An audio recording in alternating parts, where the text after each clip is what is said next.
शौचालय, सार्वजनिक शौचालय, मोटारी संदर्भामध्ये त्यांना फोटोज व्हिडिओज पाठवले. पण या लोकांनी कधीच मनावर घेतलं नाही.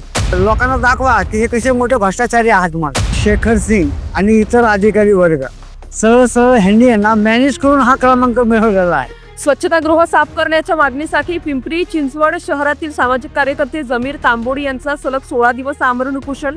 स्वच्छतेच्या बाबतीत पिंपरी चिंचवड महापालिकेच्या राज्यात पहिला क्रमांक पटकावलेला आहे. मात्र याच महापालिकेचे घाणीने माखलेले स्वच्छतागृह स्वच्छ करा या मागणीसाठी पिंपरी चिंचवड शहरातील एका सामाजिक कार्यकर्त्याला अक्षरशः 16 दिवस सलग आमरण उपोषण करण्याची वेळ ओढवली आहे. स्वच्छतेच्या बाबतीत राज्यात प्रथम क्रमांक पटकावलेल्या पिंपरी चिंचवड शहरात सार्वजनिक स्वच्छतागृहाची अक्षरशः अतिशय दुरावस्था झाली आहे.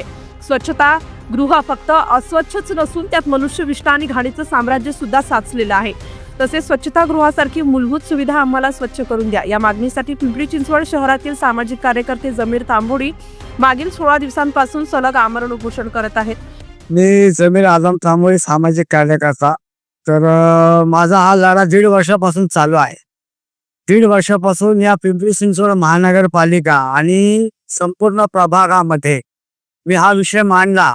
प्रत्येक साहेबांना, आयुक्तांना. आयुक्त शेखर सिंग होते, त्याच्या आधी उपायुक्त म्हणून सचिन पवार होते आरोग्याचे, स्थापत्य विभागाचे लोक. यांना मी प्रत्येक गोष्ट दाखवून दिली. त्यांना व्हिडिओ फुटेज सगळ्या अस्वच्छता कशी आहे शहरामध्ये त्यांना मी दाखवलं.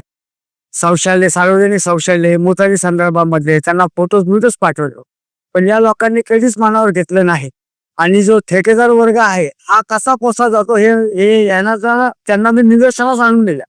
पण त्या लोकांनी काहीच गोष्टी मनावर घेतल्या नाहीत. आणि फक्त यांचं खरंच संगनमत आहे हे जनतेसमोर यावं म्हणून मी आता उपोषणाला बसलेला. अहो, परिस्थिती खूप वाईट आहे की त्याच्यामध्ये शेखर सिंग आणि इतर अधिकारी वर्ग सहसह ह्यांनी यांना मॅनेज करून हा क्रमांक मिळवलेला आहे. कारण की त्यांना आहे ना, मी ज्यावेळेस त्यांना हा प्रथम क्रमांक मिळाला त्यांना मी कॉंग्रॅच्युलेशन म्हणलं आणि त्यांना फोटोजही पाठवले होते. फोटोज आणि व्हिडिओ हे बघा, हा तुमचा प्रथम क्रमांक म्हणून. आलो सर्व मागणी आहे की ठेकेदार वर्ग आणि अधिकारी वर्ग या 4 वर्षामध्ये प्रशासकीय राजवटीमध्ये तुम्ही काय काय कामं केली आणि कशी केली हे तुम्हाला निदर्शनास आणून दिलेलं आहे. त्याची तुम्ही चौकशी करावी. ठेकेदार वर्ग आणि अधिकारी वर्ग यांना समोर लोकांना दाखवा की हे कसे मोठे भ्रष्टाचारी आहात. तुम्हाला का आहे तो मिळत नाहीये ना, हा मिळत नाहीये. तुम्ही झोपडपट्टी विभागात जा, शहरी विभागात जा, सगळीकडे परिस्थिती जैसे थी अशी आहे.